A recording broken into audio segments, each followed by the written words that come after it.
अपने नॉवल पर लगाओ और मेहनत करो। मेरे लिए इतना ही काफी है। मैं तुम्हारे नेक्स्ट चैप्टर के अपडेट होने का वेट करूंगा। मैं बहुत मेहनत करूंगी बिग ब्रदर, एंड तुम्हें कभी डिसअपॉइंट नहीं करूंगी। ये मेरे लिए पैसे नहीं बल्कि लाइफ लाइन है। थैंक यू मेरी लाइफ में आने के लिए। मैं नहीं, हम दोनों एक दूसरे के लिए आए हैं और आई होप कि हम दोनों आगे भी एक दूसरे की कहानी में रहें। All the best, good night. तुम तो मेरी कहानी के मोस्ट इम्पोर्टेंट कैरेक्टर हो big brother. Thank you, good night. रास्पा को उसकी लाइफ का सबसे बड़ा सरप्राइज देकर सनी अपनी मैनेजमेंट की बुक्स को पढ़ने लगता है। तभी सनी नोटिस करता है कि युक्ति स्टडी रूम के बाहर आकर खड़ी हो गई है और सनी को अजीब से लुक दे रही है। आई नो कि मैं हैंडसम हूँ, पर एकदम सामने खड़े होकर मुझे मत घूरो। मुझे थोड़ा ऑकवर्ड फील होता है। हाँ, तुम्हारा मन है तो तुम सीक्रेटली मुझे घूर सकती हो। हैंडसम का तो पता नहीं, पर आजकल तुम एक्साइटेड तो बहुत लग रहे हो, तभी तो इतने पैसे उड़ा रहे हो। मैं बस तुम्हें ये बताने आई हूँ कि पिछले कुछ दिनों में तुमने बहुत सारे पैसे बहुत तेजी से खर्च किए हैं। जैसे ही सनी युक्ति के पास जाकर खड़ा होता है, उसकी परफ्यूम की महक से सनी की सारी थकान उतर जाती है और वो मन ही मन अपने दादा को उसे युक्ति जैसी सेक्रेटरी देने के लिए दुआएं देता है। अच्छा युक्ति, तुम्हें लगता है कि मैं उन बिगड़े हुए रईसजादों में से हूँ जो बस पैसे खर्च करना जानते हैं? युक्ति इस सवाल का जवाब हाँ में देना चाहती है, पर वो कहती है, मैंने ऐसा नहीं। पर तुम्हारा मतलब तो वही था। मतलब तुम जो भी समझो, मेरा काम था तुम्हें अलर्ट करना, बाकी तुम्हारी मर्जी है। I really appreciate your concern युक्ति, पर बीज को पेड़ बनने में टाइम लगता है। मैंने पैसे खर्च नहीं किए, इन्वेस्ट किए हैं, और बहुत जल्द तुम्हें इन इन्वेस्टमेंट्स का प्रॉफिट दिखाई देगा। ये तो वक्त ही बताएगा कि तुम जो कर रहे हो वो मेहता फैमिली के लिए प्रॉफिटेबल होगा या नहीं। युक्ति की बात सुनकर सनी थोड़ा सा घबरा जाता है। वो सोचने लगता है कहीं उसने जल्दबाजी में गलत फैसले तो नहीं ले लिए। अगर उसकी इन्वेस्टमेंट्स ने रिटर्न नहीं दिए तो उसे अपनी गरीबी में वापस जाना होगा। जैसा युक्ति ने कहा, ये तो वक्त ही बताएगा। दादाजी के दिए हुए 50 करोड़ को सनी बर्बाद कर देगा या फिर उनका सही उपयोग करके बन जाएगा उनकी सारी संपत्ति का वारिस, ये तो वक्त ही बताएगा। पर अभी वक्त था एक और महत्वपूर्ण निर्णय लेने का।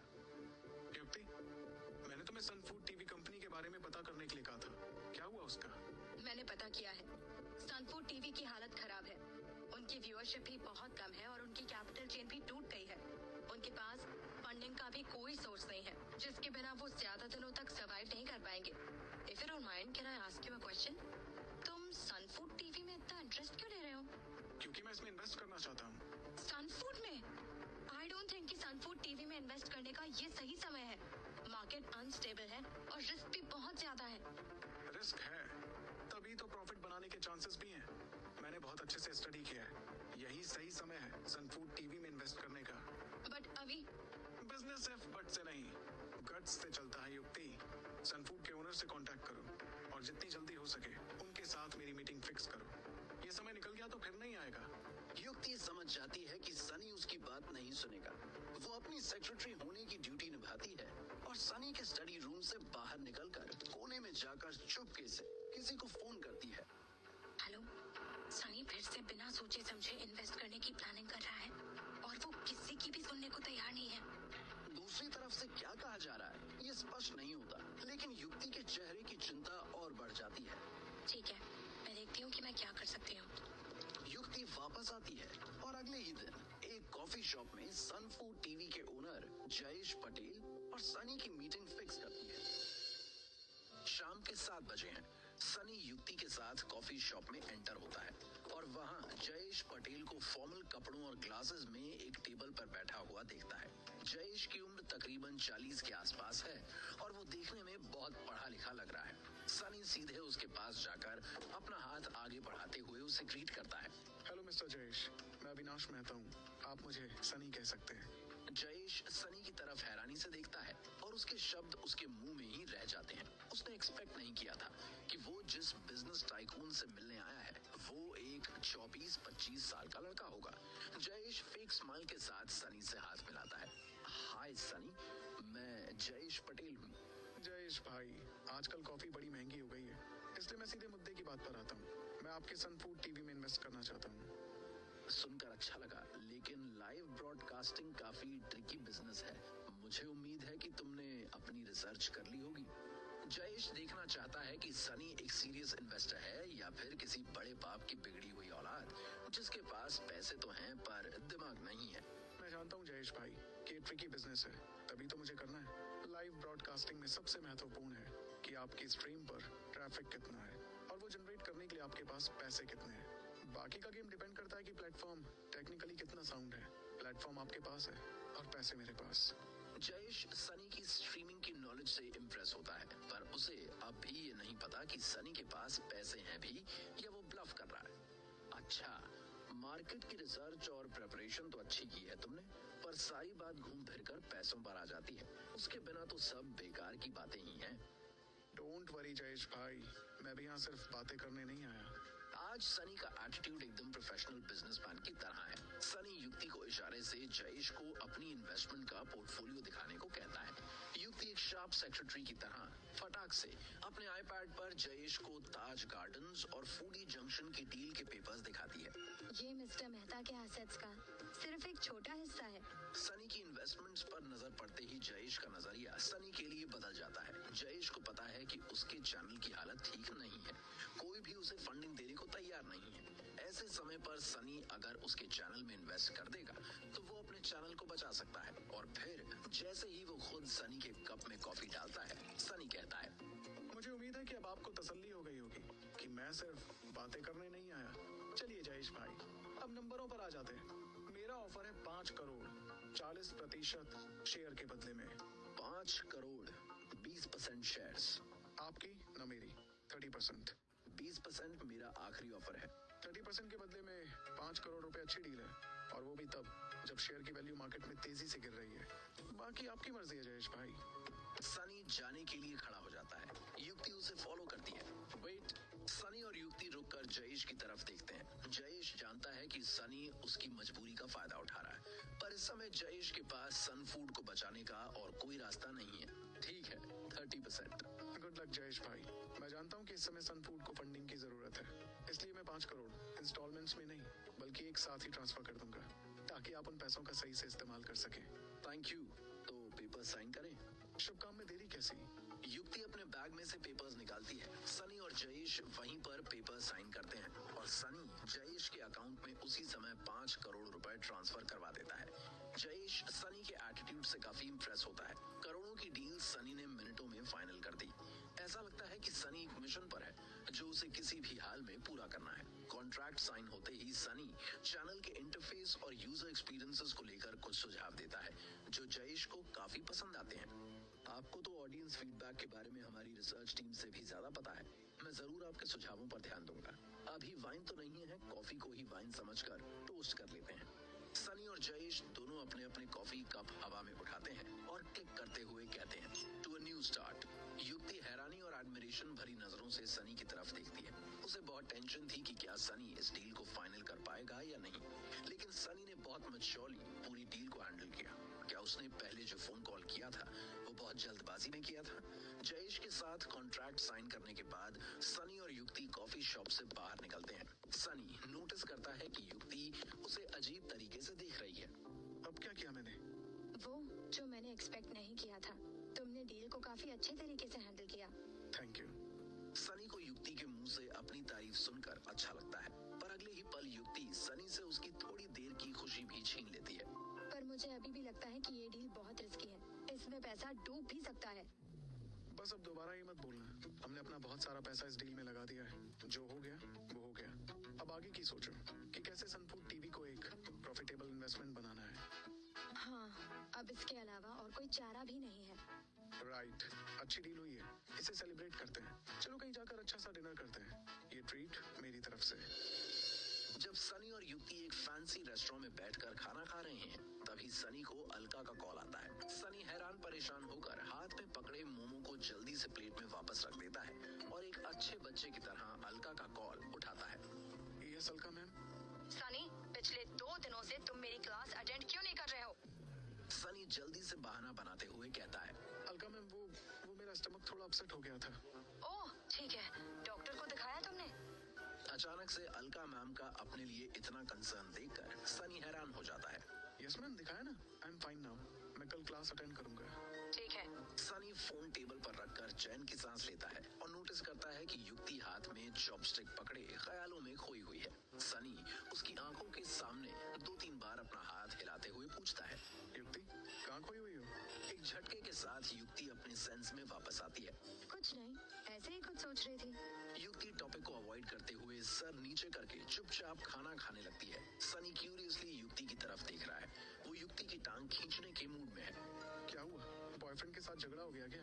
मेरा कोई बॉयफ्रेंड नहीं है। क्या? मैं मान ही नहीं सकता। पक्का तुम इंटरेस्टेड नहीं होंगी, वरना तो तुम्हारे पीछे लड़कों की लाइन लग जाएगी। अभी इस रेस्टोरेंट में जितने भी लड़के बैठे हैं, कोई भी तुम्हारा बॉयफ्रेंड बनने के लिए रेडी हो जाएगा। बोलो तो अभी पूछूं? नहीं, आर यू मैड? ठीक है, आज रहने देते हैं। नेक्स्ट टाइम तुम्हारे लिए एक अच्छा सा बॉयफ्रेंड ढूंढेंगे। तुम मेरी टेंशन छोड़ो और अपना खाना खाओ। इसके बाद तुम्हें 3 आदमियों से मिलना है। कौन है 3 आदमी?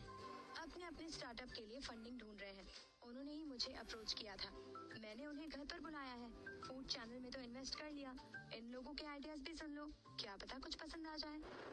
डिनर करने के बाद वो दोनों घर पहुंचते हैं, जहां पर 3 लोग फॉर्मल अटायर में अपनी प्रेजेंटेशन देने आए हैं। सनी एक एक करके सबके आइडिया सुनता है, जिनमें से उसे बाबुल घोष नाम के एक आदमी का आइडिया सबसे अच्छा लगता है। उसकी उम्र तकरीबन 30 साल है। उसने एक गेमिंग ऐप बनाया है जो कि सुडोकू जैसा नंबर वाला गेम है। उसमें कई तरह के पजल्स हैं जिन्हें सॉल्व करने के बाद यूजर को पैसे भी मिल सकते हैं। इसलिए सनी उसके गेमिंग ऐप को कंसिडर करने का सोचता है। मीटिंग खत्म करते वक्त बाबुल आखिर में सनी से कहता है, सर, मेरे इस गेम में एंटरटेनमेंट, नॉलेज और पैसा कमाने की अपॉर्चुनिटी सब कुछ है, इसलिए आप इसके बारे में जरूर सोचिएगा। जरूर। सबसे पहले मैं आपके गेम को टेस्ट करना चाहूंगा। श्योर सर, मैं खुद चाहूंगा कि आप मेरा गेम ट्राई करें। मैं आपको गेम की लिंक भेज देता हूँ, फिर आप आराम से उसे टेस्ट करके वेरीफाई कर सकते हैं। तीनों इन्वेस्टर्स के वहां से जाने के बाद सनी और युक्ति अपने अपने कमरे में चले जाते हैं। सनी को नींद नहीं आती, इसलिए वो बाबुल की दी हुई लिंक पर क्लिक करके उसके गेमिंग ऐप को डाउनलोड करता है और कस्टमर्स के रिव्यू पढ़ने लगता है। ज्यादातर कस्टमर्स ने अच्छे ही रिव्यूज दिए हुए हैं और काफी लोगों ने गेम के कॉन्सेप्ट को अप्रिशिएट किया हुआ है। सब कुछ चेक करने के बाद सनी गेम खेलना स्टार्ट करता है। कुछ पजल्स डिस्प्ले होती हैं और हर पजल को सॉल्व करने के लिए अलग अलग रिवॉर्ड्स हैं। सनी उसमें 50,000 रुपए के टोकन अमाउंट से पजल सॉल्व करने लग जाता है। कुछ ही देर में वो पजल्स की फर्स्ट स्टेज क्लियर कर लेता है। तभी उसके फोन पर एक नोटिफिकेशन आता है कि उसके 50,000 की कीमत अब 5 लाख रुपए हो चुकी है, क्योंकि उसने सबसे फास्ट पजल को सॉल्व कर लिया था। ये देखकर सनी काफी खुश हो जाता है। हालांकि वो कंफर्म करने के लिए अपना बैंक अकाउंट चेक करता है। गेम के जीते हुए पैसे उसके अकाउंट में डिपॉजिट हो गए हैं। अब उसे गेम पर पूरी तरह विश्वास हो जाता है और साथ ही ये यकीन भी हो जाता है कि ये गेम लोगों को इंटेलिजेंट भी बना सकता है और साथ ही अमीर भी। इस पे इन्वेस्ट करने से पहले सनी हर एक तरह से इस गेम को चेक करना चाहता था, इसलिए गेम के नेक्स्ट लेवल को चेक करने के लिए सनी सीधा 1 करोड़ रुपए लगा देता है। वो जानता है कि ये बड़ी रकम है, पर वो ये भी जानता है कि क्योंकि उसे इस गेम की नॉलेज है, इसलिए वो ये रकम गेम जीत कर रिकवर कर लेगा। सनी इस बार इतनी बड़ी रकम लगाकर गेम खेलने लगता है। हालांकि उसे नहीं पता कि इस गेम को डिजाइन करने वाले बाबुल घोष का एक अलग ही मकसद है और वो सनी के हर एक मूव को ट्रैक कर सकता है। जैसे ही बाबुल को पता चला कि सनी ने 1 करोड़ रुपए लगाए हैं, वो अपने फोन से किसी का नंबर डायल करके कहता है, खरगोश ने गाजर खा ली है सर। थोड़ी देर में वो सर पकड़कर बैठा होगा। बाबुल घोष फोन करके जिस आदमी को सनी की खबर दे रहा है, वो और कोई नहीं बल्कि सम्राट मेहता है। सम्राट ने ही चालाकी से बाबुल को सनी के पास भेजा था। हालांकि उसकी चाल पूरी तरह से कामयाब होने में अभी थोड़ा और वक्त है। जैसे ही सम्राट अपने कमरे में बाबुल से बात करके फोन रखता है, उसका बाप रतन वहां एंटर करता है। सम्राट के चेहरे पर एक विजयी मुस्कान है और हाथ में शराब। इससे पहले कि सम्राट अपने पापा को बताए कि वो उसका नाम कितना बड़ा करने जा रहा है, रतन उस पर बरसते हुए कहता है, सुबह शाम अगर ऐसे ही विस्की का गिलास हाथ में पकड़े रहोगे तो मेहता एम्पायर कभी हाथ नहीं लगेगा और हाथ में भीख मांगने वाला कटोरा रह जाएगा बस। सम्राट बेफिक्री से कहता है, ऐसा कुछ नहीं होगा डैड। आपको पता नहीं है कि सनी ने जब पहला इन्वेस्टमेंट किया था, तब तूने मुझसे कहा था कि तूने भी कुछ बड़ा हाथ मारा है, जिसका रिजल्ट कुछ ही टाइम में आ जाएगा और उसी के साथ चाचा जी तुझे वारिस घोषित कर देंगे। लेकिन अब तक तेरे उस इन्वेस्टमेंट या उसके प्रॉफिट का कहीं नामो निशान तक नहीं है। और वहीं सनी ने अब तक 3 इन्वेस्टमेंट कर दिए हैं। तीनों की रिपोर्ट्स भी अच्छी हैं। और एक तुम हो जो अशोक मेहता के दिए हुए पैसों से सिर्फ विस्की कटक रहे हो। पहली बात तो ये है कि ये विस्की नहीं, सिंगल मॉल्ट स्कॉच है। और दूसरी बात, आप अपने बेटे को इतना निकम्मा क्यों समझते हो? कमाने दो सनी को पैसे, आएंगे तो हमारे पास ही। हमारे पास आएंगे मतलब ये कि आपके बेटे का दिमाग सनी के दिमाग से 100 गुना तेज दौड़ता है। मैंने जो इन्वेस्टमेंट किया था उसका प्रॉफिट देखना है तो बस 5 मिनट वेट कीजिए। क्योंकि रतन को सम्राट की बात समझ नहीं आती, इसलिए सम्राट उन्हें बताता है कि कैसे उसने बाबुल घोष और गेमिंग ऐप का इस्तेमाल करके सनी को बेवकूफ बनाया। वो आगे कहता है, थोड़ी ही देर में सनी को पता चलेगा कि वो 1 करोड़ गंवा चुका है, पर तब तक बहुत देर हो चुकी होगी। रतन को विश्वास नहीं होता कि सम्राट ने इतनी बड़ी चाल चल दी है। वो खुश हो जाता है और तभी सम्राट रतन के लिए भी एक पैक बनाकर उसे देता है।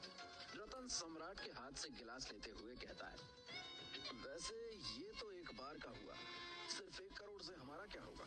आगे भी ऐसे ही उससे पैसे ऐंठने का सोचा है। इस बात पर सम्राट एक डेंजरस स्माइल देते हुए शराब का एक घूंट लेता है, मानो उसके दिमाग में कोई बड़ी खुराफात चल रही हो। दूसरी तरफ सनी गेमिंग ऐप पर सेकंड स्टेज के पजल को सॉल्व कर रहा होता है। तभी वो ऐप हैंग होने लगता है। सनी बहुत कोशिश करता है पर गेम स्टार्ट नहीं होता। वो तुरंत गेम पर अपना बैलेंस चेक करता है जो 0 हो चुका है। सनी को लगता है कि गेम में शायद कोई एरर आ गई है। वो अपना फोन भी रिस्टार्ट करता है पर कुछ नहीं होता। अब उसकी टेंशन बढ़ने लगती है। वो तुरंत युक्ति को बुलाकर उससे बाबुल घोष को कांटेक्ट करने के लिए कहता है। युक्ति बाबुल का फोन लगाती है और फिर सनी से कहती है, बाबुल का नंबर स्विच ऑफ आ रहा है। सनी के दिल में पैदा हुआ डर बढ़ने लगता है। वो हड़बड़ा कर कहता है, जल्द से जल्द उस बाबुल को ट्रेस करो। उसने हमारे साथ फ्रॉड किया है। उसका गेमिंग ऐप क्रैश कर गया है। तो क्या हुआ? होने दो। तुमने अभी उसके स्टार्टअप में पैसे थोड़ी इन्वेस्ट किए हैं। सनी कुछ नहीं बोलता। वो अपनी गलती युक्ति से छुपाना चाह रहा है, पर युक्ति उसका चेहरा देखकर भांप जाती है कि कुछ तो गड़बड़ है और कहती है, तुम मुझे नहीं बताओगे तो भी मुझे पता तो चल ही जाएगा। तो प्लीज बताओ कि क्या हुआ है।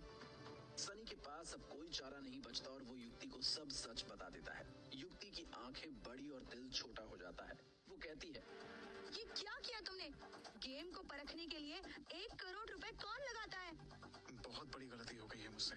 बाबुल की प्रेजेंटेशन और गेम के इंटरफेस से मुझे उस पर कुछ ज्यादा ही यकीन हो गया था। अब कर भी क्या सकते हैं? वो तो अपना काम करके चला गया। मैं उसे ट्रेस करने की कोशिश करती हूँ। युक्ति अपने सोर्सेज से बाबुल का पता लगाने में लग जाती है, लेकिन उसे कहाँ पता था कि सम्राट इस वक्त युक्ति की पहुंच से बहुत दूर है। जैसे ही सनी के 1 करोड़ रुपए सम्राट के एक अकाउंट में जमा होते हैं, रतन को विश्वास हो जाता है कि चाहे उसका बेटा सनी जितना चालाक ना हो, पर वो एक नंबर का कमीना तो है ही और सनी से निपट ही लेगा। वो फक्र के साथ कहता है, शाबाश सम्राट, चाहे खुद कमा के या किसी और के चुरा के, चाहे जैसे भी कर, लेकिन अपने 50 के 100 करोड़ कर ले, बस फिर मैं गंगा नहा लूंगा। हाँ डैड, आप आगे आगे देखते जाओ होता है क्या। रतन एक और पैक बनाता है और दोनों सम्राट की जीत का जश्न मनाते हैं। दूसरी तरफ सनी के घर में मातम छा गया है। उसे विश्वास नहीं हो रहा कि वो इतने बड़े स्कैम में कैसे फंस गया।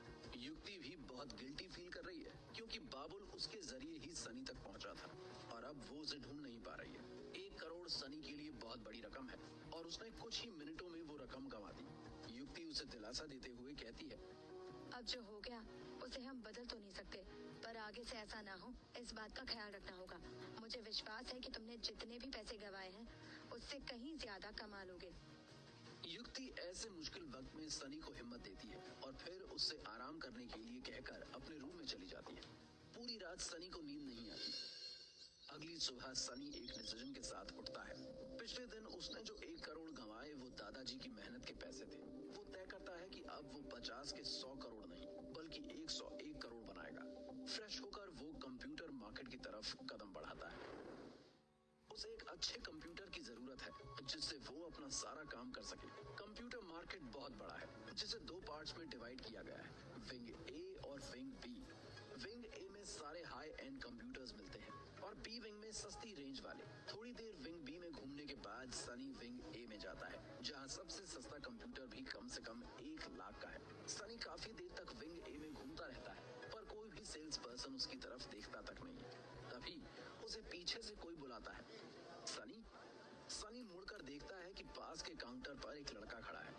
उसकी तरफ देखकर मुस्कुरा रहा है। वो सनी का स्कूल फ्रेंड कपिल जुनेजा है।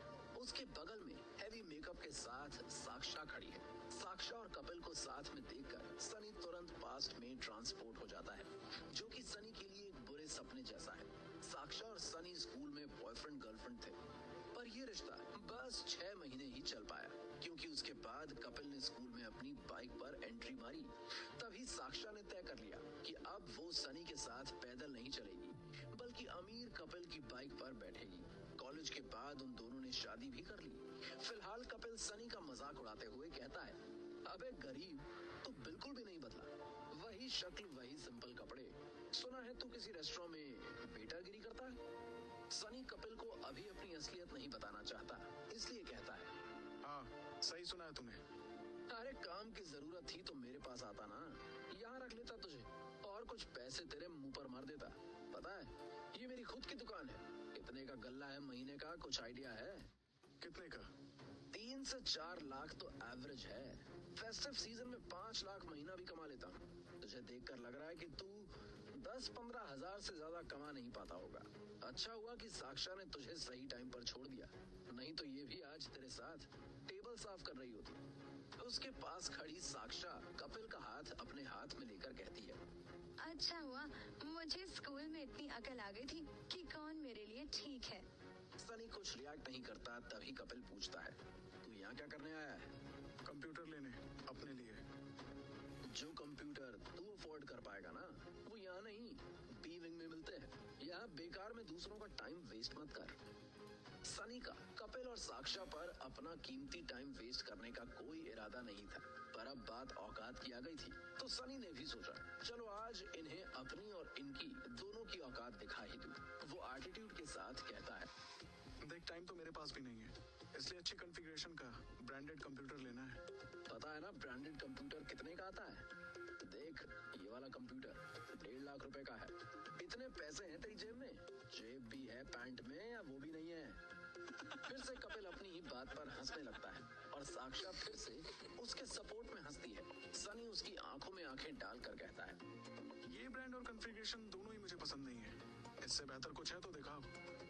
मानना पड़ेगा, तेरे अंदर और कुछ हो ना हो पर कॉन्फिडेंस पूरा है। पर जैसे पानी से गाड़ी नहीं चलती, वैसे ही कॉन्फिडेंस से कंप्यूटर नहीं मिलता, पैसों से मिलता है। पैसे दिखा पहले, फिर बात कर। एक्चुअली मुझे नहीं लगता कि जो चीज मुझे चाहिए वो तुम्हारे पास है। सनी कपिल के काउंटर के नेक्स्ट काउंटर पर जाता है। वहाँ एक मिडिल एज्ड अंकल खड़े हैं। अंकल जी, सबसे बेस्ट कंप्यूटर दिखाइए। कपिल और साक्षा दोनों सनी और अंकल जी की बातें सुन रहे हैं। अंकल जी एक कंप्यूटर की तरफ इशारा करते हुए कहते हैं, ये एक वर्क स्टेशन कंप्यूटर, सबसे बेस्ट। पर बेटा जी, इसका प्राइस भी बेस्ट है और इसको प्री बुक करना पड़ता है, ये ऐसे नहीं मिलता। कितने का ये? इसकी रेंज 3 लाख से स्टार्ट होकर 8 लाख तक जाती है। तो फिर आप मेरे लिए 8 लाख वाला वर्क स्टेशन बुक कर दो। ये सुनते ही कपिल और साक्षा इतनी जोर से हंसते हैं जैसे उन्होंने अपनी लाइफ का सबसे अच्छा जोक सुन लिया।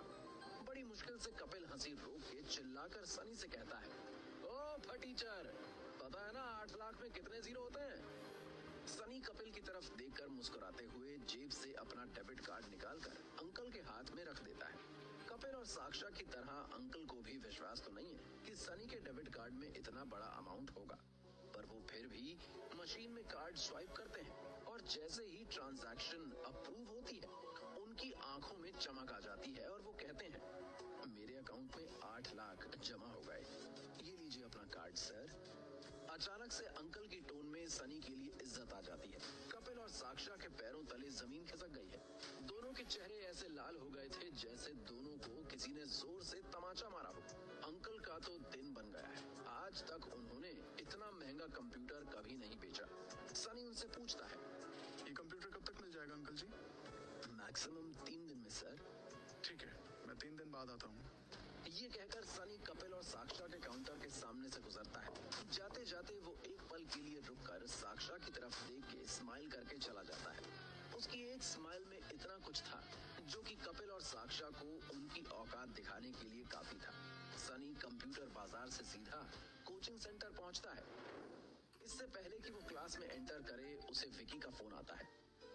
सनी, रोहित की मम्मी बहुत बीमार है। डॉक्टर ने कहा के ऑपरेशन करना होगा।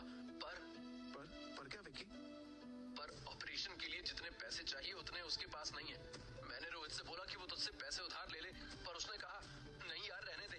सनी को लगेगा कि मैं मम्मी की बीमारी का बहाना बनाकर उससे पैसे ऐंठ रहा हूँ, लाइक तेजस। वो पागल है क्या? तुझे पता है कौन से हॉस्पिटल में है वो? Care angel hospital.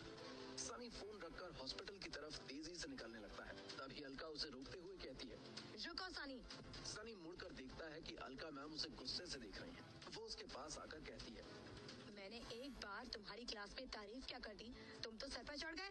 मुझे परवाह नहीं है हॉस्पिटल में कोई भी हो, चुपचाप अंदर क्लास में जाओ। हाँ अलका मैम, मेरा मतलब नहीं अलका मैम। मैम रोहित की मदर हॉस्पिटल में है, सिचुएशन सीरियस है, मैं उन्हें देखने जा रहा हूँ। I swear I am not lying ma'am. Alka ma'am Sunny के हाव भाव से ये जानने की कोशिश करती हैं कि वो झूठ बोल रहा है या नहीं। सनी तनावग्रस्त और अधीर है, लेकिन अंततः अलका मैम एक निर्णय लेती हैं। What are you waiting for? Go go go! Thank you Alka ma'am. Sunny जल्दी से टैक्सी पकड़कर हॉस्पिटल पहुंचता है और देखता है कि रोहित डॉक्टर के पैरों पर गिरकर उनसे अपनी मम्मी की जान बचाने की भीख मांग रहा है। प्लीज डॉक्टर कुछ कीजिए, प्लीज मेरी मम्मी की जान बचा लीजिए। हम कहाँ मना कर रहे हैं, हम जान बचाने के लिए ही तो हैं।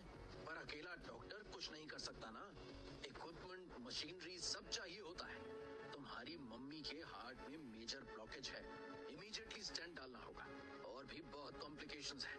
वो सब हम देख लेंगे, पर पहले तुम जाकर 5 लाख रुपए जमा तो करो। मैंने आपको बताया ना डॉक्टर, अभी मेरे पास पूरे पैसे नहीं है। आप प्लीज उनका ऑपरेशन कर दो, मैं प्रॉमिस करता हूँ धीरे धीरे करके मैं बाकी के पैसे भी जमा करवा दूंगा। अभी आप प्लीज मेरी मम्मी की जान बचा लो, प्लीज डॉक्टर। एक बार बोल दिया, बात समझ नहीं आती तुम्हें? अगर तुम्हें अपनी मम्मी की जान बचानी है तो 5 लाख लगेंगे। ये हॉस्पिटल हमने चैरिटी करने के लिए नहीं खोला है। सनी अपने दोस्त को और गिड़गिड़ाते हुए नहीं देख सकता था। वो उसे जमीन से उठने के लिए कहता है। रोहित सनी को वहाँ देखकर हैरान है और पूछता है कि वो वहाँ क्या कर रहा है। सनी रोहित से नाराज है। विक्की ने मुझे आंटी के बारे में बताया, इतनी बड़ी बात तूने मुझे बताई क्यों नहीं? मैं तुझे परेशान नहीं करना चाहता था। छोड़, ये सब बातें बाद में करेंगे, मुझे बता करना क्या है। मम्मी के हार्ट में ब्लॉकेज है तो उसका ऑपरेशन करवाना होगा, जिसमें 5 लाख रुपए का खर्चा होगा, और मैं बस 1 लाख रुपए ही जमा कर पाया हूँ। समझ गया, तू पैसों की टेंशन मत ले। डॉक्टर आप सर्जरी की तैयारी करो। हमारी तैयारी पूरी है, बस तुम पहले पूरे पैसे जमा करो। अपने प्रोफेशन का कुछ तो लिहाज करो डॉक्टर, पेशेंट की जान जा रही है और आपको बस अपने पैसों की पड़ी है। मुझे तुमसे मोरालिटी के लेसन्स नहीं चाहिए। अगर पेशेंट की इतनी ही परवाह है तो जल्दी से पैसे डिपॉजिट करवाओ। सनी जानता है कि उसकी बात का डॉक्टर पर कोई असर नहीं होगा।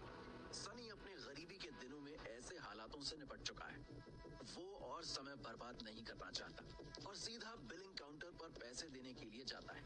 जैसे ही वो अपना कार्ड निकालकर कैशियर को उसमें से 5 लाख रुपए रोहित की माँ के ऑपरेशन के लिए लेने के लिए कहता है, तो कैशियर भी थोड़ी हिल जाती है।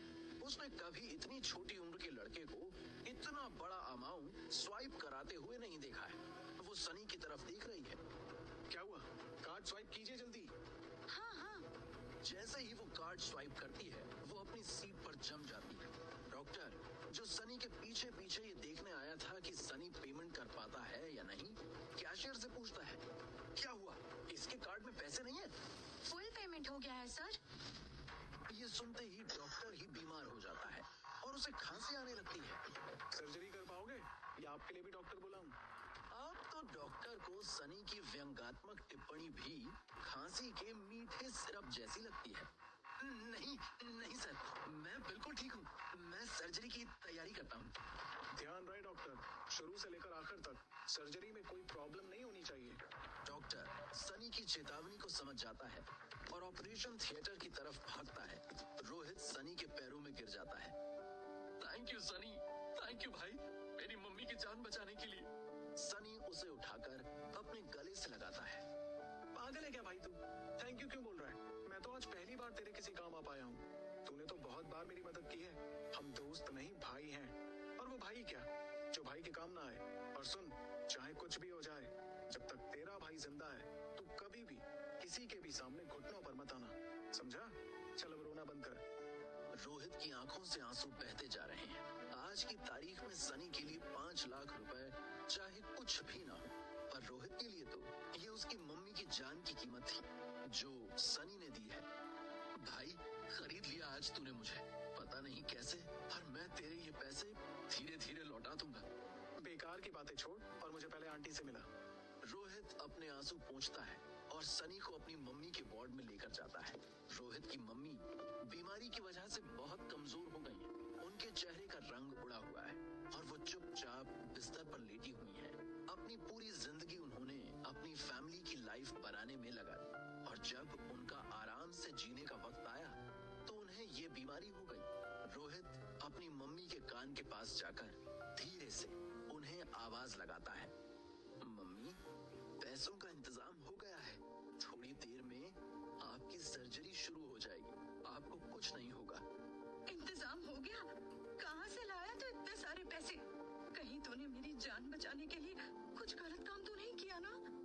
रोहित की मम्मी जानती हैं कि थोड़ी देर पहले तक उनके पास पूरे 4 लाख रुपए कम थे, तो अचानक से इतने सारे पैसे कहाँ से आ गए? वो नहीं चाहती कि उनका बेटा कोई ऐसा काम करे जिसकी वजह से उसे पूरी जिंदगी पछताना पड़े। नहीं मम्मी, मैंने कोई गलत काम नहीं किया, ये पैसे तो मुझे सनी ने दिए हैं, देखो वो तुमसे मिलने भी आया है। सनी रोहित की मम्मी से मिलने के लिए आगे आता है। उनकी कमजोर बॉडी में जितनी भी ताकत बची है वो सारी यूज करके सनी को आशीर्वाद देने के लिए उठने की कोशिश करती हैं, पर उठ नहीं पाती।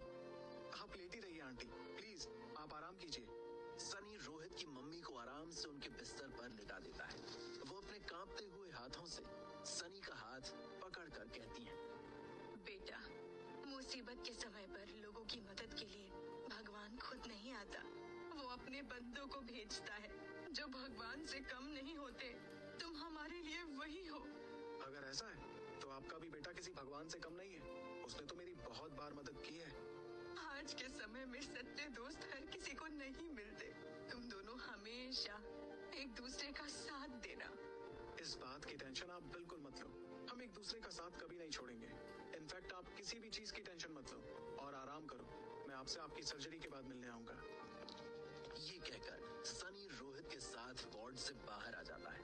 रोहित एक बार फिर सनी को थैंक यू बोलता है।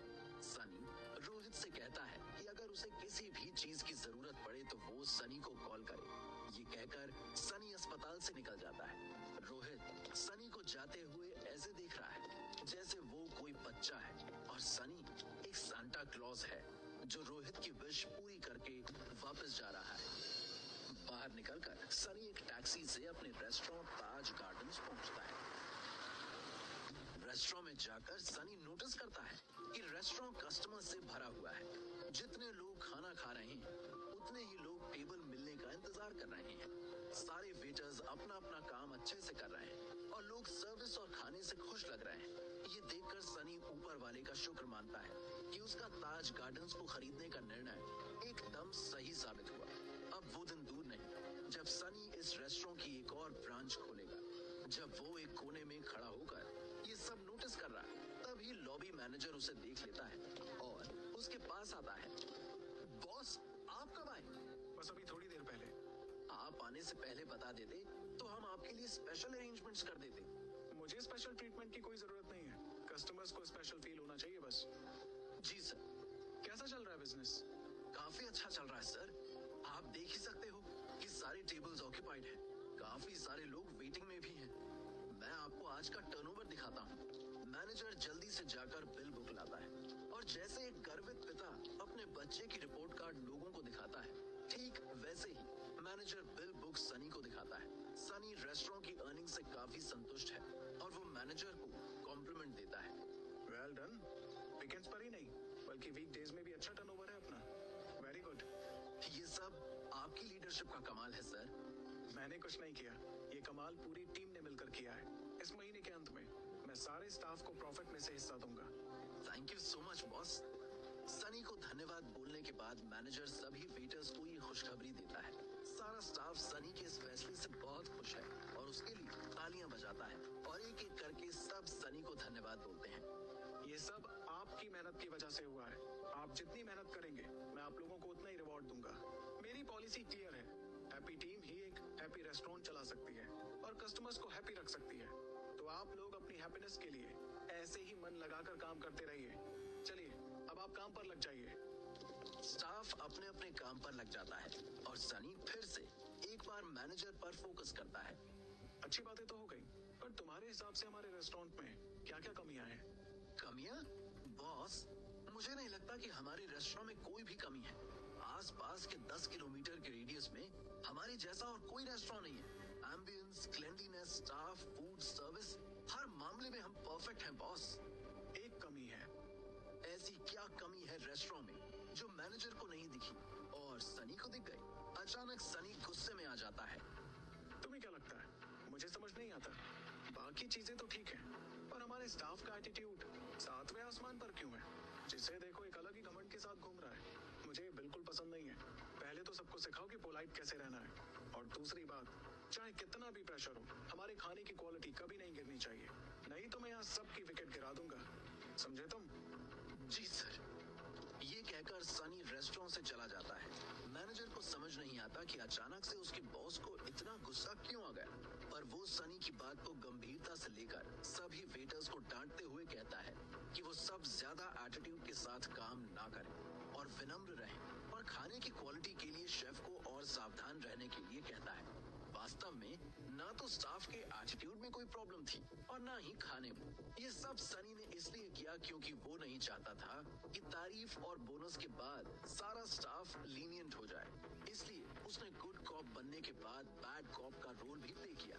धीरे धीरे सनी ने माइंड गेम्स भी खेलना शुरू कर दिया है। सनी जानता है कि अगर उसे दादाजी का दिया हुआ चैलेंज पूरा करना है तो उसे साम दाम दंड भेद सारी नीतियां अपनानी होंगी। अपने रेस्टोरेंट से निकलकर सनी सीधा अलका के कोचिंग सेंटर जाता है।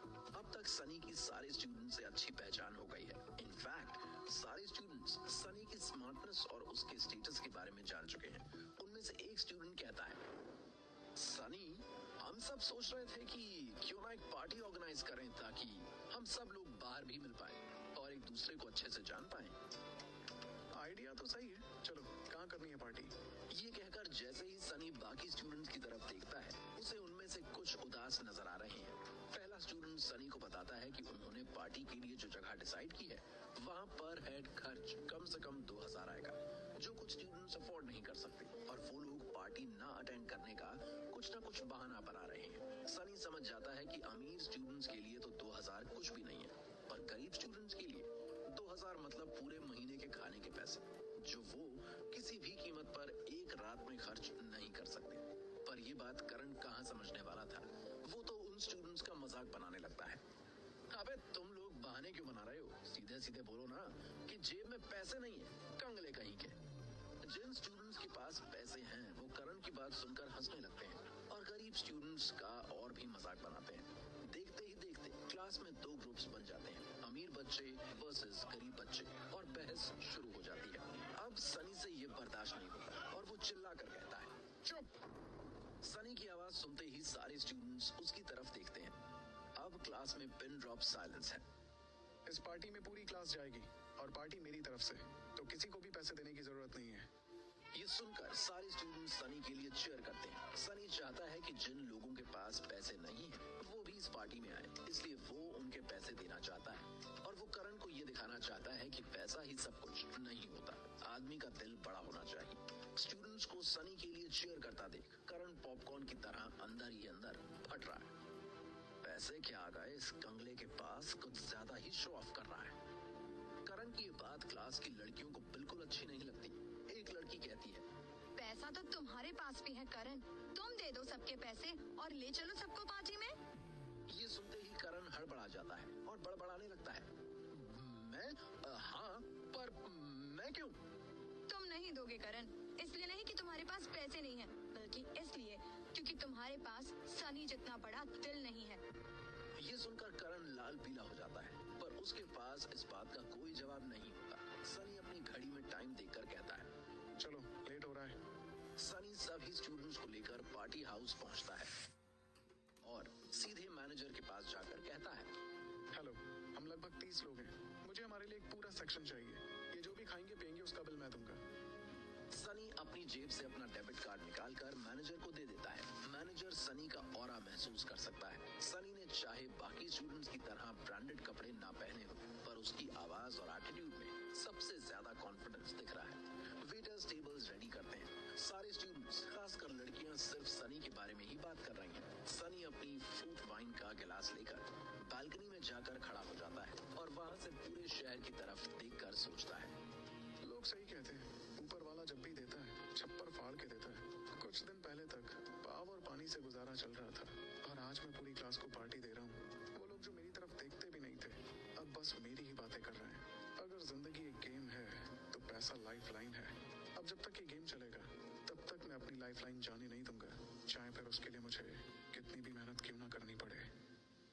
जब सनी अपने आप से बात कर रहा है, तभी वहाँ हाथ में रेड मॉकटेल का ग्लास पकड़े नैना आती है। वो पार्टी के लिए तैयार होकर आई है, या फिर सच कहें तो सनी के लिए। उसने एक लॉन्ग हैंगिंग ड्रेस पहनी हुई है जिसमें वो बेहद खूबसूरत लग रही है। हाय सनी। सनी को आवाज से ही पता चल गया है कि वो नैना है, पर वो बिना उसकी तरफ देखे स्माइल करते हुए फ्रूट वाइन की एक सिप लेता है। जिस नैना से सनी की नजर नहीं हटती थी, अब उस नैना को वो एक नजर भी नहीं देखना चाहता है। मुझे पता है सनी, तुम मुझसे नाराज हो और होना भी चाहिए। जो मैंने तुम्हारे साथ किया वो गलत था और मैं उस सब के लिए सच में तुमसे माफी चाहती हूँ। नैना की माफी का अब सनी पर कोई असर नहीं हो रहा है। वो तो खुद नैना के लिए सॉरी फील कर रहा है। हम यंग है सनी, कभी कभी सही और गलत को पहचानने में थोड़ा समय लग जाता है और मुझे समझ आ गया है कि मेरे लिए तुम ही सही हो। मुझे पता है मैंने तुम्हारा दिल दुखाया है और मैं वादा करती हूँ कि फिर कभी ऐसा नहीं होगा। प्लीज मुझे एक मौका दे दो। सनी को नैना का गिड़गिड़ाना अच्छा लग रहा है। वो चुपचाप मुड़ता है और बिना नैना की तरफ देखे जाने लगता है। तभी नैना उसका हाथ पकड़कर उसे रोक लेती है। प्लीज सनी, ऐसे मत जाओ, एक बार मेरी तरफ देखो तो सही, कुछ तो बोलो। अब सनी पहली बार नैना की आंखों में आंखें डालकर देखता है और मुस्कुराते हुए कहता है, तुमसे बात करना तो दूर, अब मेरा तुम्हारी तरफ देखने का भी मन नहीं करता। मुझे पता है अब तुम्हें ऐसा क्यों लग रहा है कि मैं तुम्हारे लिए सही हूँ, पर अब समस्या ये है कि मुझे भी पता चल गया है कि तुम मेरे लिए सही नहीं हो और कभी हो भी नहीं सकती। खैर, मेरे पास अब इन सब बातों के लिए समय नहीं है। तुम अच्छे से खा पी कर जाना और बिल की टेंशन मत लेना। ये कहकर सनी नैना को लुक देता हुआ वहाँ से चला जाता है। नैना वहीं अपना मुंह लटकाए खड़ी रहती है। वो जानती है कि उसने अपने ही पैरों पर कुल्हाड़ी मार ली है और अब सनी का प्यार और उसका विश्वास वापस जीतना मुश्किल है। पार्टी खत्म होने के बाद सारे स्टूडेंट्स सनी को धन्यवाद कहते हैं। सनी सबको खुश देखकर खुश है और बिल सेटल करने के बाद वो अपने घर आ जाता है। अभी ज्यादा देर नहीं हुई है तो सनी सन फूड टीवी की लाइव स्ट्रीमिंग को ज्वाइन करता है। सनी ने इस ब्रॉडकास्ट चैनल पर पैसे लगाए हैं और वो चाहता है कि वो नियमित रूप से चैनल की ग्रोथ को मॉनिटर करता रहे। वो सीधा नकाब रानी के स्ट्रीमिंग रूम में जाता है और नोटिस करता है कि उसकी पॉपुलैरिटी काफी बढ़ गई है और जो लोग नकाब रानी को एवरेज सिंगर मानते थे, अब वो उसके सपोर्टर्स बन गए। सनी जानता है कि ये सब उसकी गिफ्टिंग की वजह से हुआ है।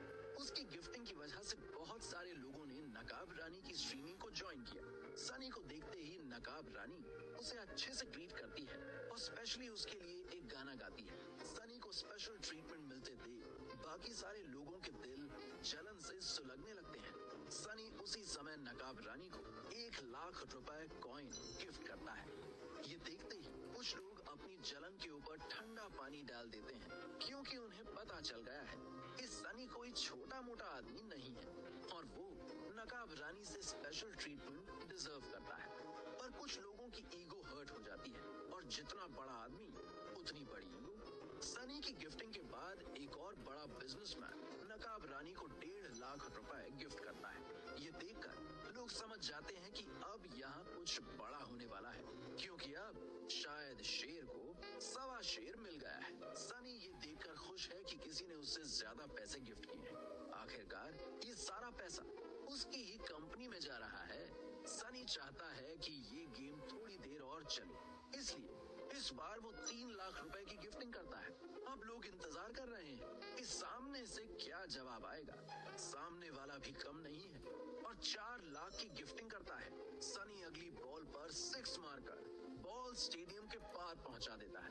वो नकाब रानी को 15,00,000 रुपए की गिफ्टिंग करता है। ये देखते ही पूरी लाइव स्ट्रीमिंग में भूकंप आ जाता है। सारे लोग सनी के बारे में कमेंट करने लगते हैं। अब आया है ना असली खिलाड़ी मैदान में। खिलाड़ी नहीं, ये तो खुद ही पूरा का पूरा खेल है। 15 लाख तो मैं अपनी पूरी लाइफ में भी गिफ्ट नहीं कर पाऊंगा। कौन है ये धुरंधर? इसने तो गिफ्टिंग गेम नेक्स्ट लेवल पर पहुंचा दिया है। ये कोई मामूली चाहने वाला नहीं है, ये तो नकाब रानी का सबसे बड़ा कद्रदान है। ये बात लाइव स्ट्रीमिंग में जंगल की आग की तरह फैल जाती है और इतने सारे लोग नकाब रानी का लाइव रूम ज्वाइन कर लेते हैं कि सन फूड चैनल थोड़ी देर के लिए स्लो हो जाता है। सनी की 15 लाख की गिफ्टिंग के बाद दूसरा बिजनेसमैन पीछे हट जाता है। वो जानता है कि वो सनी का मुकाबला नहीं कर पाएगा। वो चुपचाप अपनी हार मानकर लाइव रूम से एग्जिट हो जाता है। सन फूड चैनल की आज तक की हिस्ट्री में किसी ने इतनी बड़ी गिफ्टिंग नहीं की थी। गेस्ट तो छोड़ो, आसपास के रूम के होस्ट भी नकाब रानी के रूम को ज्वाइन कर लेते हैं। सनी को फीमेल होस्ट के मैसेज आने लगते हैं। वो सब भी यही चाहती हैं कि सनी जैसा एक कद्रदान उन्हें भी मिल जाए, पर सनी उनके मैसेजेस पर ज्यादा ध्यान नहीं देता। वो एक मकसद से नकाब रानी के लाइव रूम में आया था, जो कि पूरा हो गया है। उसने नकाब रानी और पूरे सन फूड ब्रॉडकास्टिंग के लिए एक बज़ क्रिएट कर दिया है, जो कि सन फूड चैनल के लिए प्रॉफिटेबल होगा। वो अपना काम करके लाइव रूम से एग्जिट होने ही वाला होता है कि उसे नकाब रानी का प्राइवेट मैसेज आता है। Thank you so much sir. मुझे समझ नहीं आ रहा कि मैं कैसे रिएक्ट करूं। मेरी आंखों से खुशी के आंसू बह रहे हैं। ये तो अच्छी बात है और थैंक यू बोलने की जरूरत नहीं है। मुझे तुम्हारे जैसे टैलेंटेड लोगों को सपोर्ट करना अच्छा लगता है। सर, अगर आप बुरा ना माने तो मुझे आपसे एक बात पूछनी है। हाँ पूछो, कोई प्रॉब्लम नहीं है। आजकल कोई भी किसी को बिना मतलब कुछ नहीं देता और आप मुझे इतनी गिफ्टिंग कर रहे हो। कहीं आपके दिल में मेरे लिए कुछ और तो नहीं है ना? सनी नकाब रानी का इशारा समझ जाता है। ऐसा कुछ भी नहीं है। ना तो तुम उस तरह की लड़की हो और ना मैं उस तरह का लड़का हूँ। मेरी इंटेंशंस एकदम क्लियर है। मुझे तुम्हारी सिंगिंग बहुत अच्छी लगती है, इसलिए मैं तुम्हें सपोर्ट करता हूँ। दैट्स इट, इससे ज्यादा कुछ भी नहीं। तुम भी ज्यादा मत सोचो। और मैं कोई सर्वर नहीं हूँ, मेरा नाम है सनी। ये सुनकर नकाब रानी को राहत मिलती है। Thank you so much. Sorry, मैंने इसलिए पूछा क्योंकि आज की दुनिया में आप जैसे लोग होते हैं, ये विश्वास करना थोड़ा मुश्किल होता है। मैंने कुछ नहीं किया। अच्छे लोगों के साथ अच्छा ही होता है। हाँ, हो सकता है कि थोड़ा टाइम लगे, पर होता अच्छा ही है। पर्सनल एक्सपीरियंस से बोल रहा हूँ। बाकी तुम ऐसे अपने काम में ईमानदार रहो और सबको एंटरटेन करती रहो। ये तो बस शुरुआत है, अभी तो तुम्हें बहुत आगे जाना है। Thank you. वो नकाब रानी कुछ बोलना चाहती थी, पर फिर अचानक से रुक जाती है। सनी ये समझ जाता है। क्या हुआ? सब ठीक है? कोई प्रॉब्लम है तो बताओ। वो क्या है ना, आपकी वजह से मेरी पॉपुलैरिटी काफी बढ़ गई है और अब चैनल वाले चाहते हैं कि मैं अपना फेस रिवील कर दूं और डांस भी करूं, पर मैं ये दोनों ही नहीं करना चाहती। मुझे समझ नहीं आ रहा कि क्या करूं। आप इस मामले में मेरी कोई हेल्प कर सकते हैं क्या? नकाब रानी जिस चैनल की बात कर रही है वो सन फूड चैनल है, जिसमें सनी ने 5 करोड़ रुपए इन्वेस्ट किए हैं। चैनल वालों को पता है कि नकाब रानी का फेस रिवील उनके लिए बहुत प्रॉफिट जनरेट कर सकता है और आखिरकार सनी भी तो यही चाहता है। उसे अपने दादाजी को प्रूव करना है कि वो उनके दिए हुए पैसों से पैसे बना सकता है। तभी तो वो सनी को बताएंगे कि उसके पेरेंट्स के साथ क्या हुआ था। सनी जयेश भाई को फोन करता है। हेलो जयेश भाई, आपसे कुछ इम्पोर्टेंट बात करनी है। हमारे चैनल पर एक होस्ट है जिसका नाम नकाब रानी है। मैंने सुना है कि उसे उसका मास्क उतारने और डांस करने के लिए कहा जा रहा है। हाँ, मैंने ही इस पर अप्रूवल दिया है। मुझे लगता है ये चैनल के लिए काफी प्रॉफिटेबल होगा और उसके पर्सनल रूम में ट्रैफिक बढ़ेगा और इससे चैनल को भी फायदा होगा। फायदे के लिए कायदा नहीं भूल सकते जयेश भाई। पहली बात, नकाब रानी ना तो अपना मास्क उतारना चाहती है और ना ही डांस करना चाहती है, और मुझे लगता है कि हमें उसे फोर्स भी नहीं करना चाहिए। ये उसकी पर्सनल चॉइस होनी चाहिए। और दूसरी बात, नकाब रानी का पोटेंशियल मैंने टैप किया था और मैं भी ऐसा नहीं चाहता कि उसका मास्क उसकी मर्जी के बिना उतारा जाए। I hope you understand. Investor होने के नाते सनी चाहता तो ऑर्डर भी दे सकता था, पर सनी जानता है कि उसे सबको साथ लेकर चलना है, इसलिए उसने जयेश भाई से बहुत विनम्रता से बात की। जयेश भाई ने भी सनी की बात को पूरे ध्यान से सुना और बोले, थिंक यू आर राइट। मैं अभी टीम को कहकर ये ऑर्डर कैंसिल करवा देता हूँ। थैंक यू जयेश भाई। You are welcome Sunny. Sunny के फोन रखते ही जयेश अपनी टीम के मेंबर्स को फोन करके नकाब रानी को प्रेशराइज ना करने के ऑर्डर देते हैं। सनी वापस नकाब रानी की लाइव स्ट्रीमिंग ज्वाइन करता है और नोटिस करता है कि उसे नकाब रानी के मैसेज आए हुए हैं। सर, आपको एक गुड न्यूज देनी है। मुझे चैनल वालों ने इन्फॉर्म किया कि मुझे अपना मास्क उतारने और डांस करने की कोई जरूरत नहीं है। और तो और वो मेरी लाइव स्ट्रीमिंग को प्रमोट करने में मेरी हेल्प भी करेंगे। मुझे पता है ये सब आपने ही किया है। सर, आपने जो मेरे लिए किया है ये केवल एक बड़ा भाई ही कर सकता है। आज से आप मेरे लिए मेरे बड़े भाई जैसे ही हैं। आज से मैं आपको मोटा भाई कहूंगी। थैंक यू मोटा भाई। तुम्हारा जो मन है तुम मुझे वो कह सकती हो, और इतनी छोटी सी बात के लिए थैंक यू कहने की कोई जरूरत नहीं है। छोटी सी बात, इतने बड़े लाइव ब्रॉडकास्टिंग चैनल ने आपके कहने पर अपनी स्ट्रैटेजी चेंज कर दी। ये छोटी सी बात नहीं है। अब तो मुझे क्यूरियोसिटी हो रही है आपसे मिलने की। हो सकता है हम फ्यूचर में मिले, पर अभी के लिए तुम अपना ख्याल रखो और अपने टैलेंट से लोगों को एंटरटेन करो। जी मोटा भाई। नकाब रानी की लाइफ की प्रॉब्लम सॉल्व करने के बाद सनी स्टडी रूम में जाता है और पढ़ने लगता है। तभी उसे एक अननोन नंबर से कॉल आता है। आंसर करने पर सनी को पता चलता है कि कंप्यूटर मार्केट से अंकल जी उसे कॉल कर रहे थे, जो उसे कहते हैं कि उसका कंप्यूटर रेडी हो गया है और वो कल आकर डिलीवरी ले सकता है। फोन डिस्कनेक्ट करने के बाद सनी फिर से स्टडी में बिजी हो जाता है। अगले दिन जब सनी कंप्यूटर बाजार से कंप्यूटर लेकर वापस जाने के लिए टैक्सी रोकता है, तो हमेशा की तरह इस बार भी टैक्सी वाला सनी के डेस्टिनेशन का एड्रेस सुनकर उसे ऊपर से नीचे तक देखता है और रास्ते में सनी से कहता है कि वो जरूर किसी बड़े आदमी के यहाँ कंप्यूटर डिलीवर करने जा रहा होगा। अब तक सनी ये समझ गया है कि लोग उसके कपड़ों से उसे जज करते हैं और अब वो किसी को एक्सप्लेनेशन भी नहीं देना चाहता। पर अब उसे लगने लगा है कि उसे एक कार ले लेनी चाहिए ताकि वो इन रोज रोज के सवालों से बच सके। टैक्सी के सोसाइटी गेट पर पहुंचते ही सोसाइटी के सिक्योरिटी गार्ड्स टैक्सी को अंदर जाने से मना कर देते हैं। बाहर की गाड़ियां अंदर अलाउड नहीं है। अरे भाई, गाड़ी में काफी भारी कंप्यूटर है। ये लड़का कहाँ इतना भारी कंप्यूटर उठाकर ले जाएगा? मैं फटाफट ड्रॉप करके निकल जाऊंगा। जब तक अंदर से हमें परमिशन नहीं आती, हम बाहर की किसी भी गाड़ी को अंदर नहीं जाने दे सकते। चलो जल्दी से टैक्सी हटाओ, गेट पर मत खड़े रहो। तभी सनी पीछे की सीट का विंडो रोल डाउन करता है और सोसाइटी का सिक्योरिटी कार्ड निकालकर सिक्योरिटी गार्ड को दे देता है। कार्ड को देखते ही गार्ड के सुर बदल जाते हैं। पहले तो वो एक सोल्जर की तरह चटक सल्यूट मारता है और फिर अपनी गलती मानता है। सॉरी सर, वो क्या है ना, सभी ओनर्स अपनी अपनी गाड़ी में आते हैं तो पहचानने में मिस्टेक हो गई। Sorry sir.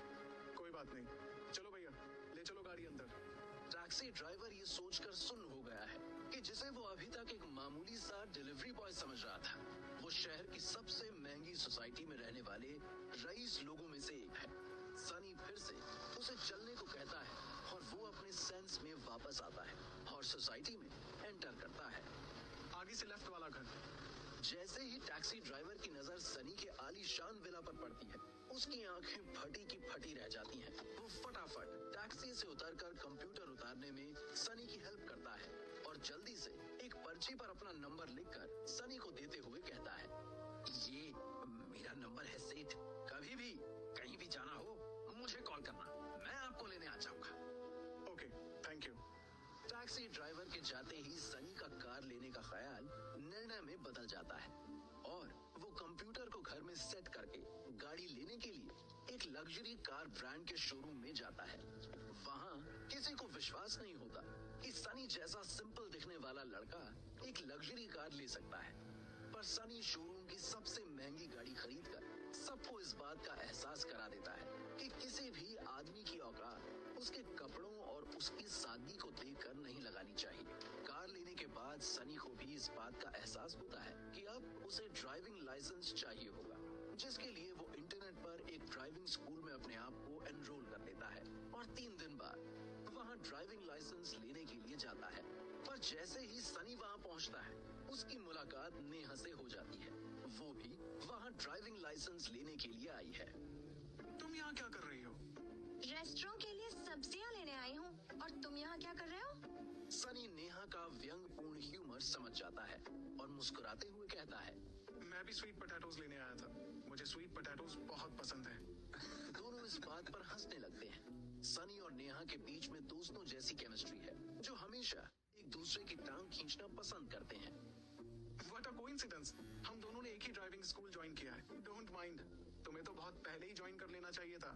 नेहा समझ जाती है कि सनी उसे कार एक्सीडेंट के लिए ताना मार रहा है, पर उसके पास इस बात का कोई कमबैक नहीं है। वो तो है। चलो कोई नहीं, अच्छा है जो मेरे साथ हुआ, अब वो किसी और के साथ नहीं होगा। और किसी के साथ तो नहीं होगा, पर तुम्हारे साथ फिर से हो सकता है, अगर तुमने मुझे ताना मारना बंद नहीं किया तो। सनी ये सुनकर घबरा जाता है और बोलता है कि वो आज के बाद उसे एक्सीडेंट को लेकर ताना नहीं मारेगा। और तभी वहाँ एक आदमी ब्लैक सूट में हाथों में रोजेस का बुके लिए नेहा के पास आता है और उसकी तरफ बुके बढ़ाते हुए कहता है, हाय नेहा, ये तुम्हारे लिए। उस आदमी को देखते ही नेहा को ऐसा लगता है जैसे उसे किसी मच्छर ने जोर से काटा हो और उसके मुंह से निकलता है, यूवी सर! यूवी एक बहुत बड़ी ट्रेडिंग कंपनी का मालिक है। वो नेहा को उसकी एक दोस्त की मैरिज में मिला था और तभी से जैसे बालों में च्युइंग गम चिपक जाती है, ठीक वैसे ही यूवी नेहा के पीछे पड़ा हुआ है। नेहा ने उसके मैसेजेस का रिप्लाई देना बंद कर दिया है, उसका फोन उठाना भी बंद कर दिया है, और यूवी बेशर्मों की तरह अभी भी उसके पीछे पड़ा हुआ है। पर आज नेहा ने सोच लिया है कि वो यूवी से अपना पीछा छुड़ा कर रहेगी और उसे एक आइडिया सूझता है। यूवी सर, सॉरी, मैं आपसे ये बुके नहीं ले सकती। क्यों? ये मेरे बॉयफ्रेंड को अच्छा नहीं लगेगा। वो बहुत पॉसेसिव और जेलस टाइप का लड़का है ना। यूवी के लिए ये न्यूज नहीं, ब्रेकिंग न्यूज थी, जिसने उसका दिल ही तोड़ दिया था। तुम्हारा बॉयफ्रेंड है? हाँ, बहुत समय से। नेहा सनी का हाथ अपने हाथों में लेते हुए यूवी से कहती है, यही तो है मेरा बॉयफ्रेंड सनी। सनी को देखकर जितना बड़ा झटका यूवी को लगता है, उतना ही बड़ा झटका सनी को भी लगता है। नेहा ने उसे बिना बताए अपने प्लान में शामिल कर लिया है। वो समझ गया है कि नेहा यूवी से पीछा छुड़ाने के लिए ऐसा कर रही है, और वो नेहा के प्लान में शामिल हो जाता है और यूवी से कहता है, हाय, शी इज राइट। मैं बहुत पॉसेसिव और जेलस टाइप का हूँ। मुझे नहीं पसंद कि कोई भी नेहा को फ्लावर्स दे। सनी को देखकर यूवी का मुंह ऐसे बनता है जैसे उसने कोई खराब सब्जी को सूंघ लिया हो। ये तुम्हारा बॉयफ्रेंड है? Are you sure? मुझे तो ये तुम्हारा ड्राइवर लगा। एक्सक्यूज मी यूवी सर, मैं सनी से बहुत प्यार करती हूँ और ये ड्राइवर नहीं है, इसके पीछे बहुत सारे ड्राइवर्स हैं। आई होप अब आप समझ गए होंगे कि मैं आपका फोन क्यों नहीं उठाती। एंड आई नो कि आप इतने समझदार तो हैं कि अब आप मुझे फोन नहीं करेंगे। चले सनी? नेहा सनी के हाथों में हाथ डालकर जैसे ही जाने लगती है, यूवी उन्हें रोकता है। एक मिनट! यूवी नेहा और सनी के सामने जाकर खड़ा हो जाता है। नेहा, मेरी बात ध्यान से सुनो। हो सकता है कि तुम्हें इस लड़के से प्यार हो गया हो, पर इसका मतलब ये नहीं है कि ये तुम्हारे लिए सही लड़का है। प्यार में लोग अंधे हो जाते हैं, ये मैंने बस सुना था, पर आज देख भी रहा हूँ। पर मैं तुम्हें तुम्हारी लाइफ खराब नहीं करने दूंगा। तुम इससे कहीं ज्यादा बेटर डिजर्व करती हो। ये लड़का तुम्हें दे ही क्या सकता है? जो भी नेहा चाहे। ये कहकर सनी नेहा को प्यार से हक करता है। नेहा की धड़कनें इतनी तेज हो जाती हैं कि वो उसे साफ सुन सकती है। जो भी। नेहा और सनी एक दूसरे की आंखों में देख रहे हैं। तभी यूवी अपनी पॉकेट से अपनी कार की चाबी निकालता है और दूर से ही अपनी कार के डोर्स अनलॉक करता है। कार के अनलॉक होने के सायरन से नेहा और सनी अपने स्वीट से मोमेंट से बाहर आते हैं और पार्किंग लॉट में खड़ी एक लग्जरी कार को नोटिस करते हैं। 3982 CC, max power, 476 bhp, nice car. UV ने एक्सपेक्ट नहीं किया था कि सनी को एक लग्जरी कार के बारे में इतनी डिटेल में पता होगा। इतना कुछ पता है कार के बारे में, तो प्राइस भी पता होगा। वैसे तुम कौन सी कार चलाते हो? सनी भी अपनी पॉकेट से अपनी कार की चाबी निकालता है। सनी की कार का ब्रांड इंडियन है, जिसे देखकर यूवी हंसने लगता है। पता था मुझे, तुम कोई लोकल ब्रांड की मिडिल क्लास कार ही चलाते होगे। जब तुम अपने ही डिजायर्स पूरे नहीं कर पा रहे, तो नेहा के डिजायर्स कैसे पूरे करोगे? तुम नेहा को डिजर्व नहीं करते। तभी सनी अपनी कार को अनलॉक करता है। यूवी कार की तरफ देखता है तो उसकी आंखें वहीं जम जाती हैं। सनी की कार का ब्रांड लोकल है और वो उस लोकल ब्रांड की सबसे महंगी कार है। सनी की कार कस्टम मेड है। ऐसी कार इंडिया में बस 4 या 5 ही हैं। कार को देखकर यूवी को समझ आ जाता है कि उसने गलत आदमी से पंगा ले लिया है। 5600cc, max power, 700 bhp। कैसी लगी मेरी कार, यूवी सर? यूवी के पास अब बोलने लायक कुछ नहीं रह गया। सनी ने उसे उसकी ही गेम में बुरी तरह से हरा दिया है। तो यूवी सर, आप नेहा की चाहतों की टेंशन मत लो, उन्हें पूरा करने के लिए मैं हूँ। अगर आप नेहा की कोई दूसरी चाहत पूरी करना चाहते हो तो आगे से उसके आसपास नजर मत आना। बाकी आप समझदार लगते हो, समझ ही गए होंगे। यूवी अच्छे से समझ गया था कि सनी कौन है और क्या कर सकता है। सनी नेहा को अपनी कार में बैठाकर वहां से चला जाता है और यूवी एक हारे हुए खिलाड़ी की तरह उन्हें जाता हुआ देखता रहता है। 2 करोड़? इतनी महंगी कार है ये? नेहा, जिसे कार्स के बारे में बिल्कुल नॉलेज नहीं थी, इंटरनेट पर सनी की कार का प्राइस देखकर हैरान रह जाती है। पहले तुमने खड़े खड़े एक रेस्टोरेंट खरीद लिया और अब इतनी महंगी कार। तुम हो कौन? उससे क्या फर्क पड़ता है? पड़ता है। मैं सच में जानना चाहती हूँ कि तुम क्या चीज हो। सही बताऊं, मैं बहुत मस्त चीज हूँ। ये सुनते ही नेहा हंसने लगती है। सनी का ध्यान रोड पर से ज्यादा नेहा की स्माइल पर है। तुम हंसते हुए बहुत अच्छी लगती हो। Thank you. अगर आज तुम नहीं होते तो मैं इतना हंस नहीं रही होती। वो यूवी मुझे बहुत पका था। Thank you for helping me. It's okay. बस मैं यही सोच रहा था कि मेरी नकली एक्टिंग की वजह से कहीं तुम फंस ना जाओ। No no, you were superb. In case यूवी फिर से मुझे तंग करेगा तो मैं तुम्हें अपना बॉयफ्रेंड बता सकती हूँ ना? बॉयफ्रेंड क्या, मुझे तो हस्बैंड बनने में भी कोई प्रॉब्लम नहीं है। 1-2 बेबीज भी कर लेंगे, सो दैट रिलेशनशिप और भी ऑथेंटिक लगे। तुम कभी सीरियस नहीं होते क्या? होता हूँ, पर तुम्हारे साथ सीरियस बातें करने का मन नहीं करता। नेहा के साथ सनी के अंदर का बच्चा जाग जाता है। वो नेहा की कंपनी को इतना एंजॉय करता है कि कुछ भी बोलने से पहले सोचता नहीं है और चाहता है कि नेहा भी उसके साथ इतनी ही कंफर्टेबल हो जाए कि वो भी सनी से कुछ भी बात कर सके। पर मेरा मन कर रहा है तुम्हें एक ट्रीट देने का, मुझे उस यूवी से बचाने के लिए। चलो कुछ खाते हैं। तुम कुक करने वाली हो मेरे लिए? सॉरी, ये फरमाइश आज पूरी नहीं हो पाएगी। आज मेरा मूड खाना बनाने का नहीं बल्कि खाने का है। नो प्रॉब्लम, चलो पूरी जंक्शन चलते हैं। नो, आज ताज गार्डन्स चलते हैं। ये सुनते ही सनी थोड़ा हैरान हो जाता है और सोचने लगता है कि कहीं नेहा को पता तो नहीं है कि ताज गार्डन्स भी सनी का ही रेस्टोरेंट है। ताज गार्डन्स क्यों? अच्छी जगह है, मैं कई बार गई हूँ वहाँ। उनका खाना बहुत यूनिक है।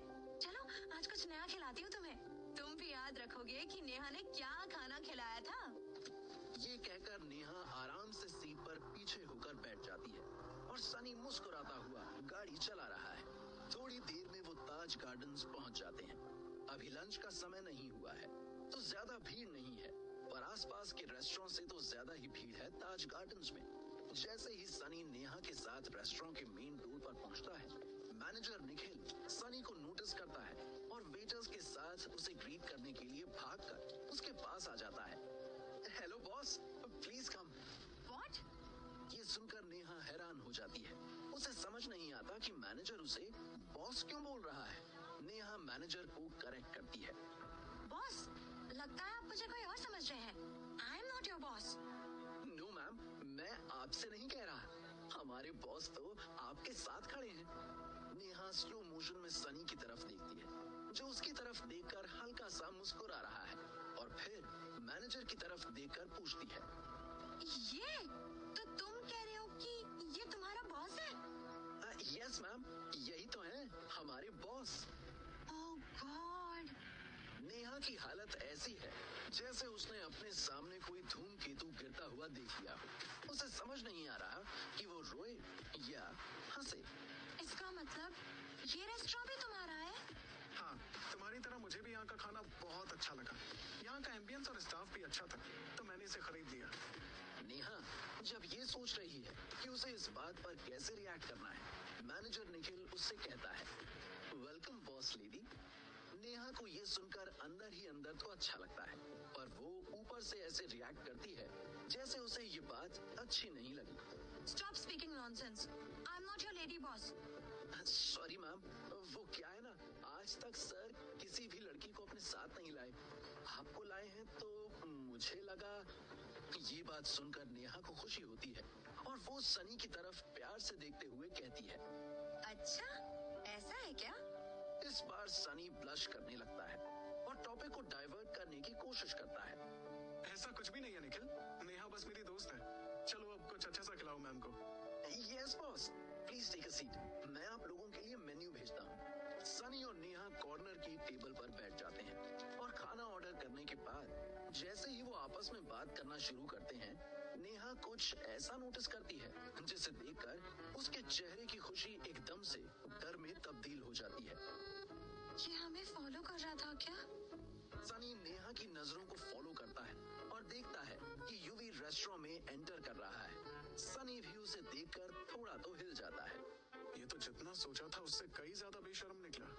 अचानक से नेहा अपनी चेयर को सनी के पास लाती है और उसके शोल्डर पर अपना सिर रखकर कहती है, चलो चलो, मेरे बॉयफ्रेंड होने की एक्टिंग शुरू करो। इस बार सनी पहली बार से ज्यादा तैयार था और वो नेहा के हाथ को पकड़कर कहता है, तुम कुछ ऐसा करना चाहते हो जो रियल कपल करते हैं? क्या? किस। चलो जल्दी से मुझे किस करो। नेहा सनी को एक सख्त नजर से देखती है। उसे पता है कि सनी मौके का फायदा उठाना चाहता है।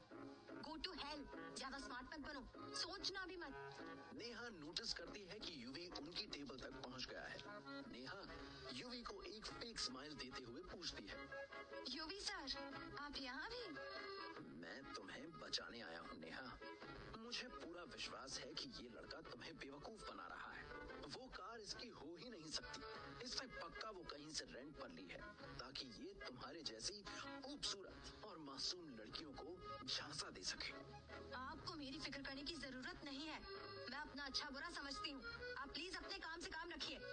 नेहा के इतने बुरी तरीके से डांटने के बाद भी यूवी पर कोई असर नहीं होता और वो मुस्कुराता हुआ नेहा से पूछता है, काम डाउन नेहा, मैं तो बस तुम्हारे भले के लिए बोल रहा था। आखिर हम दोस्त हैं। उसी समय वेटर खाना लेकर आ जाता है और सर्व करने लगता है।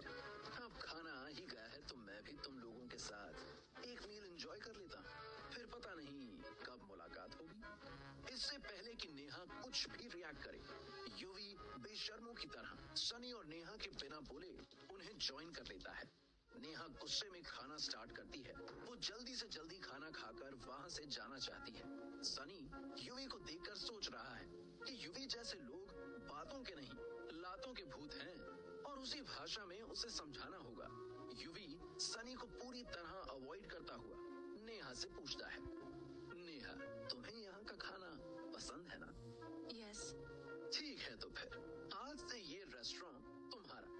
इससे पहले कि नेहा और सनी कुछ भी समझ पाते, यूवी चुटकी बजाकर इशारे से वेटर को बुलाता है। कॉल योर मैनेजर, मुझे तुम्हारे रेस्टोरेंट में इन्वेस्ट करना है। ये सुनते ही वेटर सनी की तरफ देखता है। सनी उसे इशारे से मैनेजर को बुलाने के लिए बोलता है और वो चुपचाप जाकर निखिल को बुलाकर ले आता है। निखिल सनी की तरफ देखता है और सनी उसे भी इशारे से यूवी को एंटरटेन करने के लिए बोलता है। हेलो मैनेजर, मुझे तुम्हारे रेस्टोरेंट में इन्वेस्ट करना है। I am really sorry sir, पर अभी हमारे रेस्टोरेंट को फंडिंग की जरूरत नहीं। पैसे की जरूरत तो हमेशा होती है मैनेजर। ऑफर सुनने से पहले कभी ना नहीं कहना चाहिए।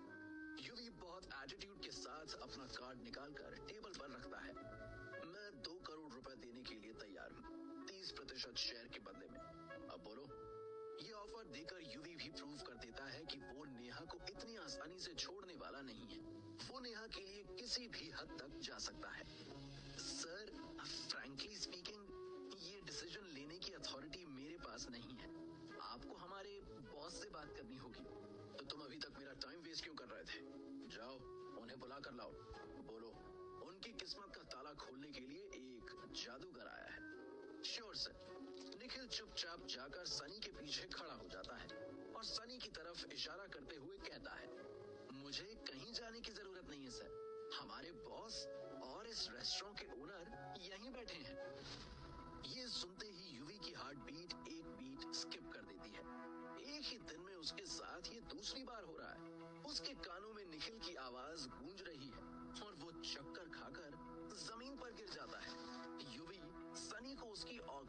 दिखाने के लिए ये सब कर रहा था, पर सनी ने बिना एक शब्द बोले यूवी को उसकी औकात दिखा दी। निखिल जल्दी से यूवी को उठने में मदद करता है। नेहा चुपचाप इस पूरी सिचुएशन का मजा ले रही है। अब वो अपनी मील एंजॉय कर रही है। सर, आप ठीक तो हैं? निखिल यूवी को वापस चेयर पे बिठाता है। सनी यूवी की तरफ बड़े प्यार से देखते हुए पूछता है, हाँ तो सर, क्या कह रहे थे आप? आपको हमारे रेस्टोरेंट में इन्वेस्ट करना है? हाँ, करना तो है। पहली बात, मुझे आपकी इन्वेस्टमेंट की कोई जरूरत नहीं है। और दूसरी बात, हम अपने रेस्टोरेंट में सड़ी गली चीजें और कचरा नहीं रखते। We are very hygiene conscious, you know. समझ गए ना? या फिर किसी और तरीके से समझाएं आपको? यूवी ऐसे सिर हिलाकर हाँ बोलता है जैसे उसके मुंह में जुबान ही नहीं है। सनी गुस्से से यूवी की आंखों में आंखें डालकर उसे वार्निंग देता है। अगर आपका हो गया हो तो आप जा सकते हैं। और हाँ, आगे से नेहा को परेशान करने का सोचना भी मत, नहीं तो मैं तुम्हारे बारे में सोचने लग जाऊंगा। और ये तो पक्का है कि मैं तुम्हारे बारे में अच्छा नहीं सोचूंगा। ये मेरी आखिरी वार्निंग समझना। यूवी सनी की आंखों में देख सकता है कि वो जो बोल रहा है उसका हर शब्द वो मीन कर रहा है। सनी गुस्से में कप को जमीन पर जोर से फेंकता है। Get out! सनी के इस रिएक्शन से सभी लोगों की बॉडी में एक डर की लहर दौड़ जाती है और यूवी को तो लगभग हार्ट अटैक आने ही वाला था।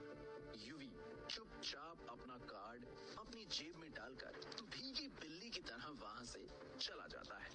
उसके जाने के बाद रेस्टोरेंट का वातावरण फिर से नॉर्मल हो जाता है। नेहा ने सनी का ये अग्रेसिव रूप पहले कभी नहीं देखा था। वो समझ जाती है कि चाहे सनी उम्र में छोटा हो, पर वक्त आने पर बड़े बड़ों की छुट्टी कर सकता है। Thank you Sunny. I don't think अब यूवी मुझे कभी भी परेशान करेगा। अब तो मुझे उसकी चिंता हो रही है, बेचारा कहीं डिप्रेशन में ना चला जाए। वो अब जहाँ भी जाएगा पर तुम्हारे आसपास कभी नहीं आएगा। Thank you. ऑलराइट, मेरा खाना तो हो गया। तभी वहाँ एक वेटर पेस्ट्रीज लेकर आता है। बॉस, ये हमारे रेस्टोरेंट की स्पेशल पेस्ट्री है, ये तो आप जरूर ट्राई करना। जैसे ही वेटर पेस्ट्रीज को टेबल पर रखता है, नेहा उन्हें देखकर थोड़ी अपसेट हो जाती है। मैं नहीं खाने वाली ये पेस्ट्री, तुम ही खाओ। ये बोलकर नेहा वहाँ से उठकर चली जाती है। सनी को समझ नहीं आता कि अचानक नेहा को क्या हो गया, वो अपसेट क्यों हो गए। ऐसा क्या था उन मीठी पेस्ट्रीज में जिसे देखते ही नेहा का मुंह एकदम कड़वा हो गया।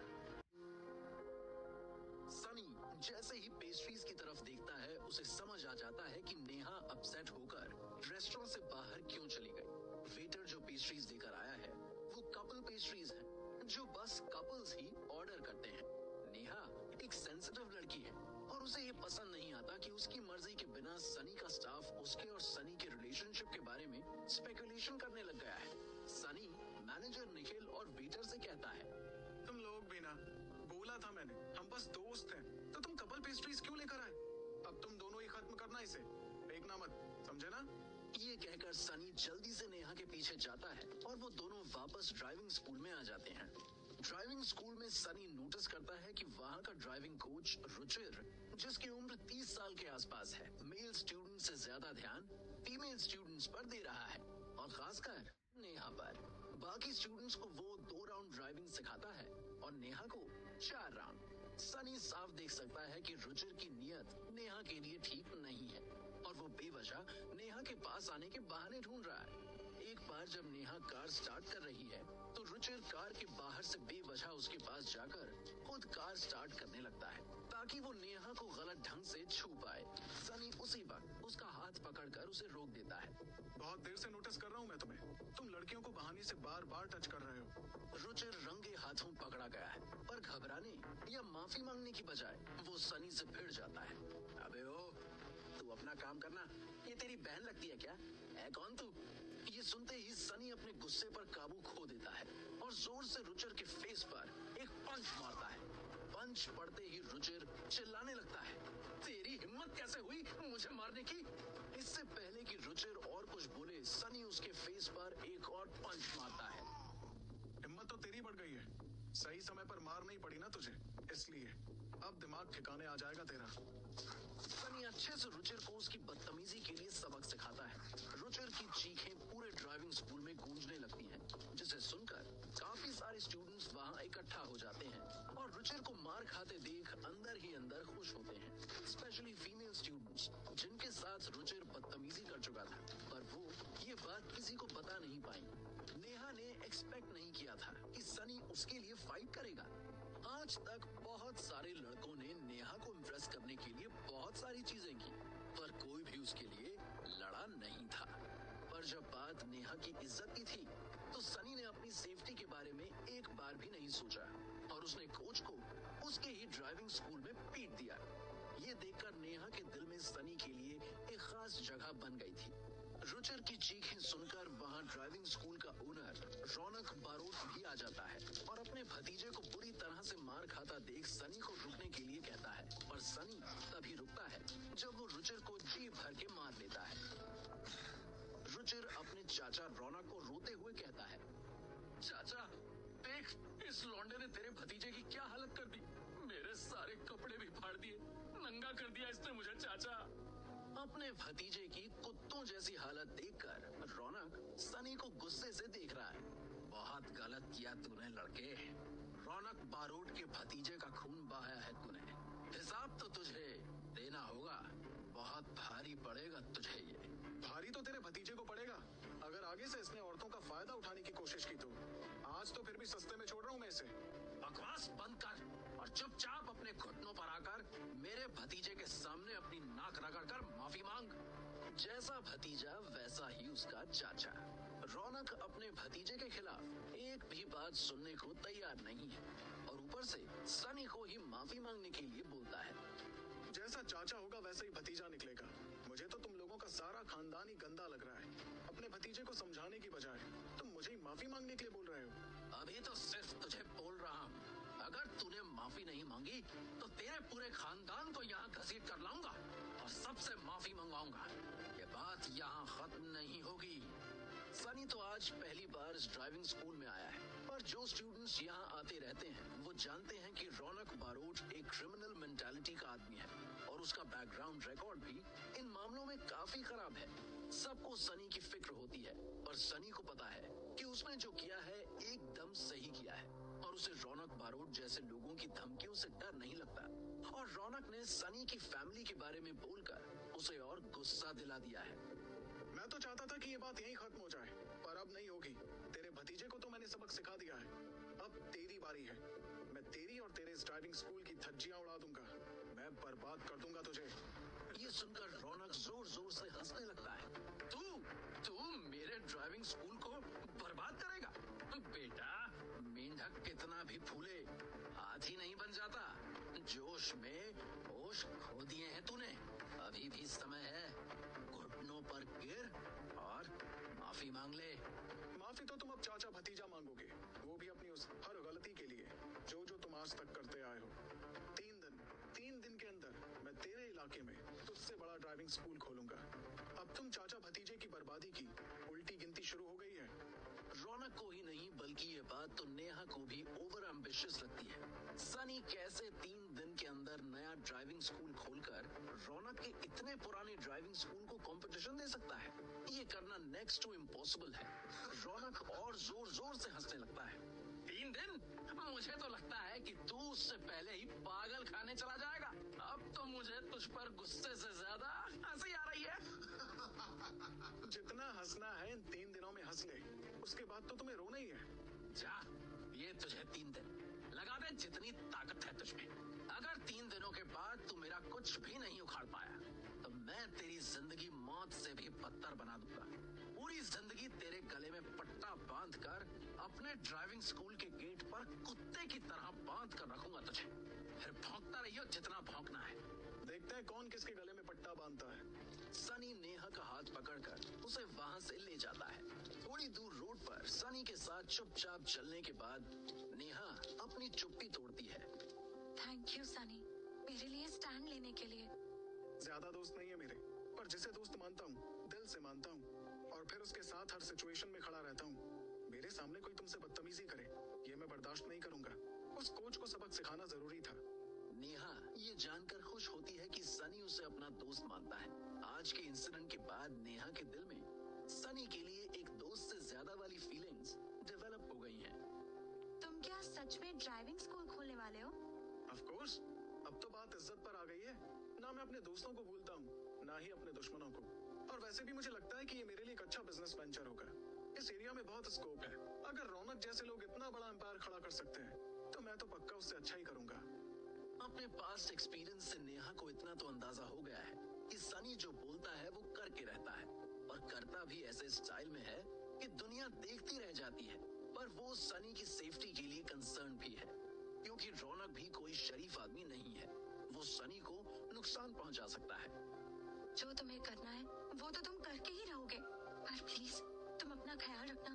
ये रौनक कुछ भी कर सकता है। तुम मेरी सेफ्टी की टेंशन मत लो, मेरी सिक्योरिटी हमेशा मेरे साथ रहती है। सिक्योरिटी? कहाँ है तुम्हारी सिक्योरिटी? नेहा यहाँ वहाँ देखने लगती है, पर उसे कोई भी नजर नहीं आता। वो तुम्हें दिखाई नहीं देगी, वो हमेशा मेरे आसपास ही है, पर सामने तब तक नहीं आती जब तक मेरे हाथों से बात ना निकल जाए। नेहा को हमेशा से सनी एक मिस्टीरियस पर्सनालिटी लगता था, जो कभी भी कुछ भी कर सकता है। और ये सुनने के बाद तो सनी की मिस्ट्री नेहा के लिए और भी गहरी हो गई है।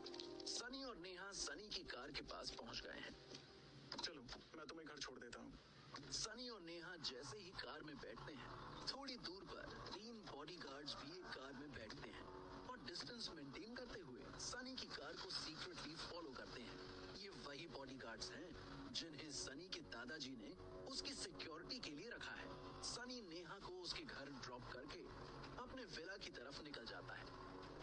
रास्ते में उसे दिशा का मैसेज आता है, जो उसे शाम में ग्लोबल इंटरनेशनल क्लब में मिलने के लिए कहती है। सनी वैसे भी शाम को कुछ नहीं कर रहा था, तो वो भी मिलने के लिए हाँ कर देता है। दिशा से मिलने के पीछे उसकी एक वजह भी है।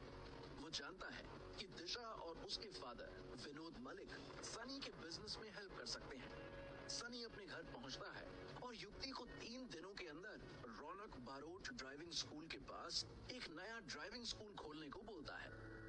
Driving school? पर ड्राइविंग स्कूल क्या खोलना है, वो भी 3 दिन में? क्योंकि यहाँ से 20 किलोमीटर तक की रेंज में कोई भी अच्छा ड्राइविंग स्कूल नहीं है, जिसका फायदा रौनक बारोट का ड्राइविंग स्कूल उठा रहा है, जिसकी ना तो सर्विस अच्छी है और ना ही स्टाफ अच्छा है। ऐसे घटिया ड्राइविंग स्कूल को बर्बाद करके हम लोग इस पूरे एरिया में अपनी मोनोपोली ला सकते हैं। पर ये सब इतना आसान नहीं होगा। आसान काम करके कोई बड़ा आदमी बना युक्ति। जो ड्राइविंग स्कूल हमारे साथ हमारी शर्तों पर कोलैबोरेट करेगा वो बचेगा। बाकी सबके साथ वही होगा जो रौनक बारोट के ड्राइविंग स्कूल के साथ होगा। रौनक बारोट के ड्राइविंग स्कूल से क्या दुश्मनी है तुम्हारी? इस वक्त सनी युक्ति के सवालों का जवाब नहीं देना चाहता था।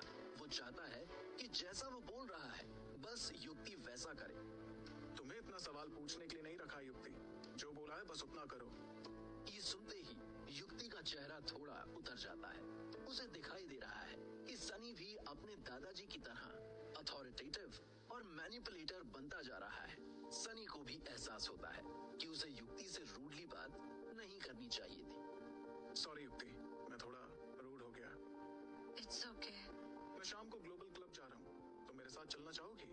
नहीं, तुम जाओ, मुझे तुम्हारे ये ड्राइविंग स्कूल का सॉर्ट करना है। Okay, take care. Sunny change करने के लिए अपने रूम की तरफ जाने लगता है। तभी युक्ति उसे पीछे से आवाज लगाती है, मिस्टर अवी। सनी युक्ति की तरफ मुड़ता है। युक्ति अपने जैकेट की पॉकेट में से एक कार्ड निकालकर सनी की तरफ बढ़ाती है। ये क्या है? ये कार्ड तुम्हारे दादाजी ने मुझे तुम्हें सही वक्त पर देने को कहा था, और मुझे लगता है कि आज वो सही वक्त आ गया है, और इस कार्ड की पावर्स भी तुम्हें सही वक्त पर पता चल जाएंगी। सनी युक्ति से वो कार्ड लेता है और नोटिस करता है कि वो ग्लोबल क्लब का ब्लैक कार्ड है। उस कार्ड पर एक गोल्डन ड्रैगन की पिक्चर है। सनी सोचने लगता है कि अगर ये कार्ड दादाजी ने दिया है तो ये कार्ड कोई ऑर्डिनरी कार्ड नहीं होगा। सर, आप अंदर नहीं जा सकते। सनी, जो ग्लोबल क्लब के इम्प्रेसिव प्रेमाइस को निहारने में खोया हुआ था, अचानक अचंभित हो जाता है। क्यों? सर, इसे ग्लोबल क्लब कैजुअली जरूर बोला जाता है, पर है तो ये ग्लोबल इंटरनेशनल क्लब। यहाँ के स्टैंडर्ड्स इंटरनेशनल है, और एंट्री के लिए आपके पास कम से कम गोल्डन कार्ड होना चाहिए। सनी अपनी पॉकेट से एक कार्ड निकालता है। ये वही कार्ड है जो विनोद मलिक ने सनी को गिफ्ट दिया था जब सनी ने उनका रेस्टोरेंट खरीदा था। सनी ये कार्ड होस्टेस को देता है। ये एक सुप्रीम गोल्ड कार्ड है जिसे देखते ही होस्टेस का चेहरा, जो कि पत्थर की तरह इमोशनलेस था, डायमंड की तरह चमकने लगता है और उसके मुंह से फूल झड़ने लगते हैं। Really sorry sir, please come. Hostess झुककर सनी को उसका कार्ड वापस देती है। एक सजेशन दे रहा हूँ, कार्ड को पहचानने से ज्यादा आदमी को पहचानना सीखो और कपड़ों पर ध्यान देने से ज्यादा लोगों की आंखों में ध्यान देना सीखो। असली औकात वहाँ नजर आती है। होस्टेस सनी का पॉइंट समझ जाती है और अपने बिहेवियर पर शर्मिंदा भी होती है। सनी अपना कार्ड लेता है और पहली बार ग्लोबल क्लब में एंटर करता है। उसने जैसा सुना था, ये क्लब उससे भी कहीं ज्यादा आलीशान है। सनी क्लब की खूबसूरती को निहार रहा है, तभी मिस्टर विनोद मलिक वहाँ आते हैं और बहुत गर्मजोशी से सनी का वेलकम करते हैं। आओ जी आओ मेहता साहब। Hello mister Malik. ओ यार, लास्ट टाइम भी आपको बोला था, नो मिस्टर मलिक, अंकल जी बोलो आप। अच्छा, अंकल जी नहीं तो मलिक अंकल बोला करो, ये तो चलेगा? चलेगा, लेकिन फिर आप भी मुझे मेहता साहब मत बोला करो, सनी बोला करो।